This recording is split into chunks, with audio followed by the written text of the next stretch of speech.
தைப்பூசத்தப்ப ஈரோட்ல சென்னிமலை முருகன் கோயிலுக்கு தாங்க போகலான்னு பிளான் பண்ணிட்டு, பாப்பாவுக்கு மட்டும் பூசணிக்காய் பியூரியும், கொஞ்சம் ஃப்ரூட்ஸும் மட்டும் வாஷ் பண்ணி எடுத்துட்டு கிளம்பிட்டோம்.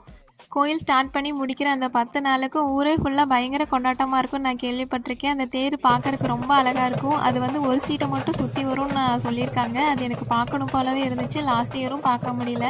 அதனால தான் இந்த வீக் போகலான்னு சொல்லிட்டு கிளம்பியிருக்கோம். ஆனால் அங்கே நான் எதிர்பார்த்ததை விட பயங்கரமான கூட்டங்க. நம்ம குட்டியை வேற கூட்டிகிட்டு போயிட்டோமே அப்படின்னு சொல்லிட்டு கொஞ்சம் பயமாக தான் இருந்தது. அங்கே போனால் நிறைய குட்டீஸ் நம்மளது மாதிரியே இருந்தாங்க. எனக்கு இங்கே ஒரு விஷயம் பார்க்கறதுக்கு ரொம்ப சந்தோஷமாகவும் இருந்தது, ஆச்சரியமாகவும் இருந்ததுங்க. இது பெரிய தேர். டேர்னிங்லலாம் திரும்பும்போது இந்த மாதிரி ஒரு கட்டை போட்டு மெதுவாக தான் திருப்புறாங்க. தேர் அந்த மாதிரி கொஞ்சம் கொஞ்சம் தூரம் நகர்த்தணுன்னே அங்கிருந்த மக்கள் கைத்தட்டுறது மட்டும் நீங்கள் கொஞ்சம் கேளுங்க. அரோகரா சொல்லுவாங்க அல்லது முருகர் பேர் ஏதாவது சொல்லுவாங்கன்னு தான் நான் எதிர்பார்த்தேன். ஆனால் தேரை நகர்த்தினவங்களை மோட்டிவேட் பண்ணுற மாதிரி கைத்தட்டினது வித்தியாசமாகவும் இருந்தது, அழகாகவும் இருந்துச்சுங்க. போக போக கூட்டம் அதிகமாயிட்டே இருந்ததுனால சரி நாங்கள் கிளம்பலான்னு சொல்லி நாங்கள் கிளம்பிட்டோம்.